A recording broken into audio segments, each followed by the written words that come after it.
Учир нь тэр хэцүү бэрхшээлтэй үед минь яг л ээж шиг минь бөөцөлж, найз шиг минь хуалцаж, миний буруу байсан ч намайг хамгаалдаг, бүдрээ дунсан ч гэсэн түшээд басгадаг хамгийн мундаг итгэж даахуйц хүн минь юм аа. Сайн байцгаана уу? За манай Яри Мэри подкастын маань шинэхэн сарын шинэ дугаар эхлэхэд бэлэн болсон байна. За бид нар 11-р сарын дугаарын туршид та бүхний ажлын түүхэн дээр байгаа хамгийн сайхан мөчүүд буюу сайхан түүхүүдийг хуваалцахаар бэлдсэн байна. За шинэ он гарахад 2 сар үлдсэн байна. Тэгээд бүгдээрээ шинэ он гарах гад догдолж байгаа гэдэгт итгэлтэй байна. Бид хоёр ч гэсэн аягүй догдолж байна. Тэгэхээр энэ догтлол дундуура та бүхэнд гоё урам зориг өгөх үүднээс 11-р сарын туршид бид нар сайхан түүхүүдийг хуваалцаж байгаатай адилхан танд ч гэсэн хүмүүстэй хуваалцмаар хин нэгэн талархлаа илэрхийлмээр гоё түүхүүд байгаа бол манай дээрх линкээр бидэнд явуулж өгөөрэй. За ингээд түүх рүүгээ орцгоох уу? За тий. За эхний гоё түүх маань нарийн мэрэгчлэр төгссөн болохоор хүссэн ажлын байраа олох нь байтугай миний мэрэгжлийн ажлын байрч олдох нь ховор байдаг. Гэсэн ч бууж өгүүлгүй хайрлаж сурсан мэрэгчлэрээ төгсөөд ажил хайж байхдаа шинээр нэгдсэн хувийн калерид ажилласан юм. Дотоод баг нь цомхон удирдлага нь өөрөө үүсгэн байгуулсан бөгөөд ажлын ярилцлаганд орохдоо тэрэл калерид анх орж байсан. Үүсгэн байгуулагч ярилцлага дээрээ маш нэмба, маш мэрэгжлийн бүр Монгол улсад хувийн газар ийм байж болдог билүү гэж боттол өөр байж мэрэгчлээ минь таарч байсан тул ажилд орсон юм аа. Монгол харилцагчтай харьцахаас илүү олон улсын байгууллагуудын удирдлага, элчингүүд, бизнесийн байгууллагын гээд галерейгаар дамжуулж маш олон төрлийн хүмүүстэй уулзаж, сонирхолтой ивентүүдэд очиж ажиллаа тайлбарладаг байсан да. Анх их сандарч ядаж байхад ачаалж ихтэй байсан тул өдөр бүр их сандардаг байсан ч удирдлагын зүгээс зөв ачааллаар өөрийн минь чадвар бололцоог өөрт минь харуулж байгааг удалгүй анзаарч эхэлсэн. Ажил бол ажил гэж гой хил заагаа тавьдаг, хил ам байтгай шаардлагагүй хов жив огтхон жөрөндөггүй хүм муулах байтгай харин ч ямар ч харилцаанаас эерэг сэргэлэн талыг л орж хардаг сэхэтэн эмэгтэй байсан. Чамлахааргүй хугацаанд ажиллаж сайн сайхан зүйлийг сурсны эцэст дараагийн карьерийн зогсоол руугаа явхад амжилт хүсэж явуулсан нацаг сүрэн захиралтаа баярлаа. Боловсролтой хүн нийгэмд хизээд хэрэгтэй байдгийг өөрөө үлгэрлсэн хүн билээ. Вау, ямар хөөрхөн. Гоё түүх байна те. Тийм, захирлынхаа бас нэрийг дуртаад баярлаа гэдгийг хэлсэн байна. Нарийн мэрэгчлэр төгссөн тэр дундаа бүр галерейд ажиллаж исэн гэхээр өстой гоё ховор нэлээ сэтгэлд нь үлдсэн түүх шиг сонсогдож шít. Тийм байна. Тэгээд ер нь нэг юм жижигхэн газраар илүү их нэг ховжив тийм токсик юмнууд айгүйх байгаад идэг. Энэ удаад бол айгүй гоё түүх байлаа гэж харлаа. Яг үнэ. Ер нь хувийн байгууллагуудад хөвчлэн юу гэдгийг хувийн хандлагатай дотоод соёл тохиогоогүй ч юм уу те тогтоогүй тохиолдол их байдаг. Бол энэ удаад бүр яг эсэргээрээ гоё жишээнүүдийн манд нэг сонсогдож байна. Тий. Бас нацаг сүрэн захиралт нь баярлалаа. Ийм гоё одоо хүнд ийм гоё мэдрэмж төрүүлсэн байна. Ийм гоё урам зориг өгсөн байна. Тэгэхээр Монголд байгаа хувийн галерейнуудаас та бүхэн бодож үзээд галерейгаар зочлохдоо музейгээр бүтээлүүд үзэхдээ бас энэ галерей болов мөн болов гэж бодож болохоор байна шүү дээ. Тийм байна. За дараагийн түүх рүү орцгоё. Өнгөрсөн хавар яг ажил дээрээ ядраад урамгүй өдрүүд үргэлжилж байлаа. Төсөл дарааллаа оройтож бүгд л бухимдалтай кофе байн гуугаад сэрэхгүй тийм үе байсан. Тэгээд нэг өдөр багийн гишүүн маань бидэнд жижигхэн гарын бэлэг өгсөн. Өөрийн гараар хийсэн жижиг карт дээрээ өнөөдөр багаар урагшилсан ч бас амжилт шүү гэж бичсэн байлаа. Эхэндээ зүгээр л инээж аваад өнгөрсөн ч тэр өгүүлбэр нэг л дулаахан мэдрэмж төрүүлсэн. Өдөр бүрийн жижиг зүйлс бусдад урам өгдгийг тэр өдөр л ойлгосон юм. Тэрнээс хойш би ч бас хаяа хамт олондоо өнөөдөр сайн байлаа шүү гэж хэлхийг хичээдэг болсон. Тэр жижиг үг, жижиг анхаарал үнэхээр их хүчтэй байдаг юм билээ.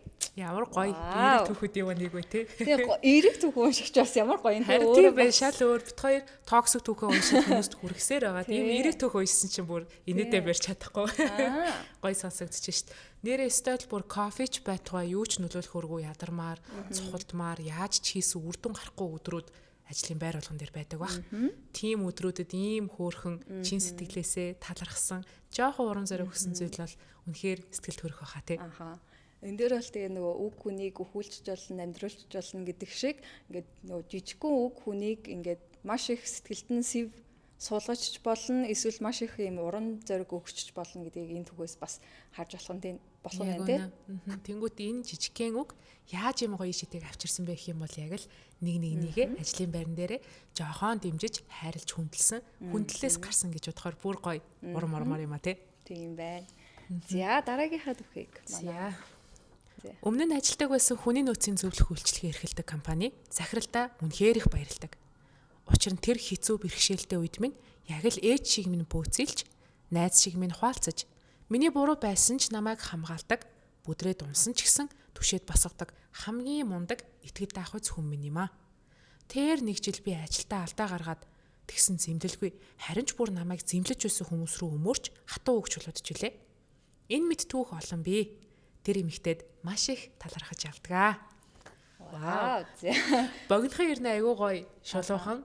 Тэгтээ яг тэр хүнд ямар мэдрэмж үлдээсэн тухайн удирдлагын зүгээс дөнгөж карьераа эхэлж байгаа хин нэгэнд ямар гоё урам зориг өгөөд тэр урам зориг нь одоо болтол сэтгэлд нь мохохгүйгээр урагшилж идэх харуулсан гоё түүхүүдийн нэг байна. Тийм байна. Тэгээд өмнө нь бол дандаа л нөгөө удирдлагын токсик түүхүүд сонсч исэн бол бас удирдлага хүн бас ийм гоё хүнд урам өгч болохоор байна тий. Яг уу зөвхөн бас энэ ажилтнаа л гэдгүү л гэсэн баг. Тэгэл бүх хүнийгээ л аль болох нөгөө нэг бөөцөлөөл хайрлал ийм болохоор л хүмүүсийн сэтгэлд ингээд үлдсэн сайхан түүх болж чадсан байх гэж итгэж байна. Яг үнэ. Тэгэнгүүт алдаа гаргасан ч гэсэн зэмлэлгүйгээр харин ч бараг өөртөө дайрч байгаа муухай хандсан хүмүүсийн өмнөөс хамгаална гэдэг бол удирдлагын зүгээс тухайн ажилтныхаа магадгүй потенциал эсвэл энэ маань жоохон загнахаар нурмайдаг да. Жоохон хүлээж авч чаддгүй дээ ч юм уу те. Сул тал эрэг талыг нь анзаарчихсан болохоор хэрэгтэй үед нь хэрэгтэй өөрийнхөө эрх мэдлээ хамгаалаад хайрлсан айгу гоё сонсогдож байна. Надад ч айгу гоё санагдлаа. За тэгвэл сүүлчийн түүх рүүгөө буюу 4 дахь сайхан түүхүүдийг хамтдаа сонсъё. Ажилд орсноос хойш 2 сарын дараа шууд удирдлага маань намайг дуудаад жинхлэх хугацаанаас өмнө жинхлүүлэхийн зэрэгцээ. Бүр цалинг минь нэмэгдүүлсэн надад гинтийн баяр болон урам зориг болсон билээ. Энэ үйл явдал надад байгууллагын итгэл хүндлэлийг мэдрүүлж цаашид тогтвортой үр бүтээлтэй ажиллах эрмэлзлийг улам гоёор бэхжүүлж өгсөн юм аа. Вау. Энэ жинхлэх хугацаанаас өмнө жинхлэн гэдэг бол манай албан тушаал эрхэлж байгаа. Одоо бараг ажиллаж л байгаа хүн шиг байна ч тий. Хүнд маань маш гоё урам итгэл өгсөн байна тий. Мэдээч энэ хүн өөрөө маш сайн ажилласан болохоор энэ бүхэн мэдээч бэлэг болоо ирсэн. Гэхдээ зарим одоо юу гэдэг нь токсик түүхүүдээр бол жишээ нь хүнийхээ нөгөө хөдөлмөрийг үнэлж чадахгүйгаас болоод айгүй сайн хүмүүсээ бас алдах тохиолдол айгүй олон гарсан байдаг. Энэ дээр жишээ нь удирдлага маань бас хүний зөв үнэлээд тэр хүндээ бас урам зориг өгч чадсан байна гэж харлаа. Өөндөр сонирхолтой нь манай 4 түүхүүд дээр дөрүүлэн дээр нь шинээр ажилд орсон, шинээр карьераа эхэлж байгаа 4 баг шиг байна шүү дээ. Тийм байна. Тэнгүүт удирдлагын маань зүгээс юу хийж чаддаг байна?